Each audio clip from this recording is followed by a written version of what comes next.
ጤና ይስጥልኝ ውድ የስለ ምግብ ሚዲያ ቤተሰቦች እንኳን ወደ ቻናሌ በደህና መጣችሁ። ዛሬ በብዙዎቻችን ማዕድ ላይ ስለማይጠፋው ስለምንወደውና በየጓዳችን በብዛት ስለምንጠቀመው ነጭ ሩዝ እጅግ ጠቃሚ መረጃዎችን ይዤላችሁ ቀርቤያለሁ። በብዛት የተለመደው ነጭ ሩዝ ቢሆንም ነገር ግን ብዙ አይነት የሩዝ ዘዴዎች አሉ ማለት ነው በዓለማችን ላይ። ብዙ ጊዜ የጤና ባለሙያዎች ነጭ ሩዝን ትታችሁ ቡናማ ሩዝን ተመገቡ ሲሉ እንሰማለን። እውን ነጭ ሩዝ ለጤና ጎጂ ነው የሚል ጥያቄ ማንሳት እንችላለን። ወይስ በመጠኑ ስንመገበው የምናገኛቸው ድብቅ ጥቅሞች አሉትስ የሚል ጥያቄ መጨመር እንችላለን። በሌላ በኩል ደግሞ ነጭ ሩዝ ፈጽሞ መመገብ የሌለባቸው ሰዎች እነማን ናቸው የሚለውንም በጥያቄ መልክ ማንሳት ይቻላል። ዛሬ የነጭ ሩዝን ጥቅምና ጉዳት ሚዛናዊ በሆነ መንገድ እንመለከታለን። እንዲሁም የሩዝ አይነቶችን፣ ሌሎች የሩዝ አይነቶች ከነጭ ሩዝ ጋር ያላቸው ልዩነትስ ምንድነው የሚለውን እንዲሁም ከነጭ ሩዝ ልናገኛቸው የምንችላቸው ንጥረ ነገሮች የሚያሳዩ ሐሳቦችን በዛሬ ቪዲዮ የምናይ ይሆናል። ይህ ቪዲዮ ለእርስዎ ጤና እጅግ ወሳኝ የሆኑ መረጃዎችን ስለያዘ እስከ መጨረሻው አብራችሁ ቆዩ። ቪዲዮውን ከመጀመራችሁ በፊት ግን ላይክ ማድረግን እንዳትረሱ፣ እንዲሁም ለቻናሌ አዲስ ከሆናችሁ ሳብስክራይብ በማድረግ ቤተሰብ ይሁኑላለሁ። የመጀመሪያ የምናየው የሩዝ ዝርያዎችና ከነጭ ሩዝ ጋር ያላቸው ልዩነት ምንድነው የሚለውን ነው። ወደ ሐሳባችን ስንገባ በመጀመሪያ ነጭ ሩዝ ከቡናማ ሩዝ በምን ይለያል የሚለውን እናያለን። ቡናማ ሩዝ ወይም ብራውን ራይስ ሙሉ እህል ወይም ደግሞ ሆል ግሪን ነው። የውጨኛው ቅርፊቱ ስላልተነሳ ከፍተኛ ፋይበር፣ ማግኔዚየም እና ዚንክ አለው። በተጨማሪም ቡናማ ሩዝ ከፍተኛ ፋይበር እና ጠቃሚ ንጥረ ነገሮችን ሲይዝ፣ ነጭ ሩዝ ግን በማምረቻ ሂደት ውስጥ እነዚህን ንጥረ ነገሮች ያጣል። ከዚህም በተጨማሪ ነጭ ሩዝ ከፍተኛ የሆነ ግላይሜክስ ኢንዴክስ አለው። ይህ ማለት ምን ማለት ነው የሚል ጥያቄ ካነሳችሁ በነጭ ሩዝ ውስጥ ያለው ካርቦሃይድሬት በፍጥነት ወደ ደም ስኳርነት ይቀየራል ማለት ነው። በዚህ ምክንያት የደም ስኳራችን ቶሎ ሊጨምር ይችላል። በመጨረሻ ከነጭ ሩዝ ይልቅ ቡናማ ሩዝ ለመፈጨት እርዘም ያለ ጊዜ ሊወስድብን ይችላል ማለት ነው። በመቀጠል ደግሞ ጥቁር ሩዝ ወይም ብላክ ራይስን እናገኛለን። ጥቁር ሩዝ ከፍተኛ የሆነ አንቲኦክሲዳንት በውስጡ ይዟል። ከሌሎች አይነቶች የተሻለ ፕሮቲን በውስጡም አለው ማለት ነው።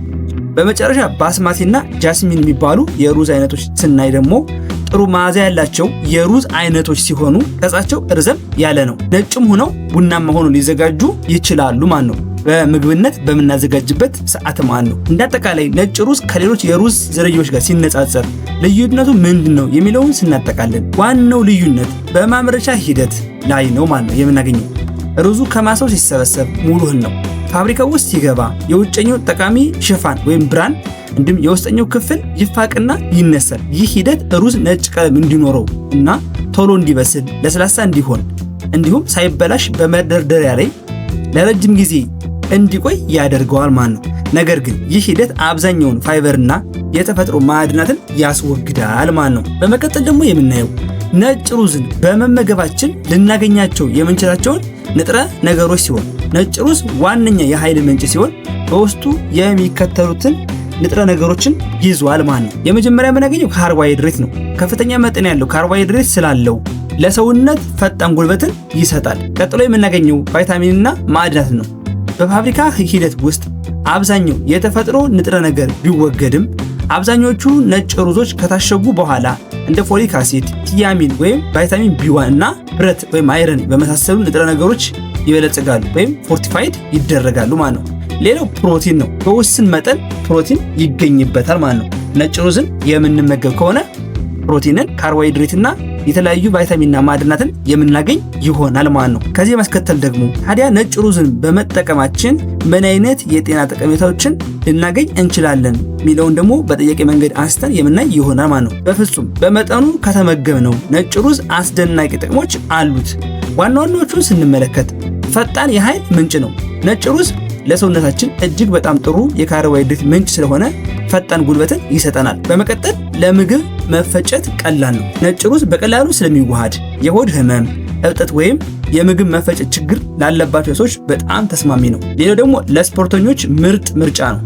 ከአካል ብቃት እንቅስቃሴ በፊትና በኋላ ፈጣን ኃይል ስለሚሰጥ እና የጡንቻ እድገት ስለሚደግፍ በስፖርተኞች ዘንድ ተወዳጅ ነው ማለት ነው። እንዲሁም ለልብና ለአእምሮ ጤና አነስተኛ ኮሌስትሮል ስላለው እንዲሁም እንደ ቫይታሚን B6 የመሳሰሉትን ስለያዘ በመጠኑ ከተመገብነው ለልብና ለአእምሮ ንቃት ይረዳናል ማለት ነው። ሌላው ግሉቶን ፍሪ ነው።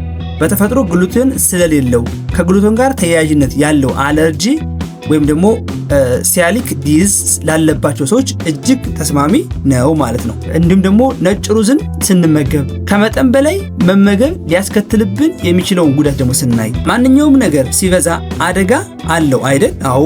ነጭ ሩዝም አዘውትረንና ከልክ በላይ የምንመገብ ከሆነ የተለያዩ የጤና እክሎችን ሊያጋጥሙን ይችላሉ። የሰውነት ክብደት መጨመር፣ በካሎሪ የበለጸገ ስለሆነ ላልተፈለገ ውፍረት ያጋልጠናል። ሌላው የስኳር መጠንን ያንራል ወይም ይጨምርብናል። የደም ስኳርን በፍጥነት ስለሚጨምር ለአይነት 2 የስኳር በሽታ ተጋላጭነትን ከፍ ያደርጋል። እንዲሁም በመጨረሻ የንጥረ ምግብ እጥረት ሊያጋጥመን ይችላል። ከሌሎች አትክልቶችና ፕሮቲኖች ጋር አብረን ካልተመገብነው አስፈላጊ የሆኑ ማዕድናትን እንድናጣ ያደርጋል ማለት ነው። እንዲሁም ነጭ ሩዝን መገደብ ወይም ማስወገድ ያለባቸው ሰዎች ስናይ በመጨረሻም እነዚህ የጤና ሁኔታዎች ካሉባቸው ከነጭ ሩዝ ብትርቁ ወይም በቡናማ ሩዝ፣ በኪዩኖ እና በሌሎች ሙሉ እህሎች ብትተኩት ይመከራል ማለት ነው። የስኳር በሽታ ያለባቸው ሰዎች የደም ስኳርን ለመቆጣጠር ስለሚያስቸግር ማለት ነው። ክብደት መቀነስ ለሚፈልጉ ሰዎች ቶሎ ስለማያጠግብና ለብዛት ስለሚያጋልጥ፣ የምግብ መፈጨት ችግር እንደ IBS እና ኬቶ ዳይት ተከታዮች ከፍተኛ ካርቦሃይድሬት መጠን ስላለው ለእነዚህ ግለሰቦች አይመከርም ማለት ነው። ሌላው ደግሞ በዛሬ ቆይታችን የምናየው ሩዝ በዓለማችን ላይ ከግማሽ በላይ ለሚሆነው ሕዝብ የዕለት ተዕለት ዋነኛ ምግብ እንደሆነ በመግቢያችን ላይ ለማየት ሞክረናል። ነገር ግን የሰው ልጅ ይህን አስደናቂ እህል መመገብ የጀመረው መቼና እንዴት ነው የሚለውን ደግሞ ቀጥለን ስናይ የሰው ልጅ ሩዝን ለምግብነት መጠቀም የጀመረው ከ8000 እስከ 13000 ዓመታት በፊት በእስያ አህጉር ነው። መነሻውም በቻይና ያንግዚት ወንዝ ሸለቆ አካባቢ እንደሆነ ታሪክ ያስረዳል። የጥንት አርሶ አደሮች የዱር ሩዝን ቀስ በቀስ በማላመድ ማልማት ጀመሩ። ከዚያም ይህ ልማድ ወደ ህንድና ደቡብ ምስራቅ እስያ በመጨረሻም በንግድ ጉዟቸው አማካኝነት ወደ አውሮፓ እንዲሁም አፍሪካ ከዛም በተጨማሪ ወደ አሜሪካ እንደተስፋፋ የታሪክ መዛግብት በመረጃቸው ያሳያሉ ማለት ነው። ከዚህ ማስከተል ደግሞ ከፍተኛ የሩዝ አምራች ሀገራትን ስናይ የእስያ አህጉር የዓለምን የሩዝ ምርት በበላይነት ትቆጣጠራለች። በዓለም አቀፍ ደረጃ ከፍተኛ መጠን በማምረት ግንባር ቀደም የሆኑ ሀገራትን ስናይ አንደኛ ቻይና እናገኛለን። ቻይና በዓለም አቀፍ ደረጃ በሩዝ ምርቷ የምትታወቅ ሀገር ናት ማለት ነው። በሁለተኛ ደረጃ ደግሞ የምናገኛት ህንድ ናት። ህንድ ሩዝን በማምረት በዓለም አቀፍ ደረጃ በሁለተኛነት ከመቀመጥ በላይ በውጭ በመላክም እውቅናን አትርፋለች። እንዲሁም ባንግላዴሽ፣ ኢንዶኔዥያ እና ቬትናም ስናይ እነዚህ ሀገራት የራሳቸውን ህዝብ ከመመገብ ባለፈ ለዓለም ገበያ ሩዝን በማቅረብ ትልቅ ድርሻ አላቸው ማለት ነው። እንዲሁም ሩዝን በዋና ምግብነት የሚጠቀሙ ሀገራትን ደግሞ ስናይ ሩዝን ማምረት ብቻ ሳይሆን አዘውትሮ መመገብ ላይም እስያውያን ቀዳሚ ናቸው ማለት ነው። በቻይና፣ ጃፓን፣ ደቡብ ኮሪያ፣ ፊሊፒንስ እና ታይላንድ ሩዝ ከቁርስ እስከ እራት የገበታቸው ንጉስ ነው።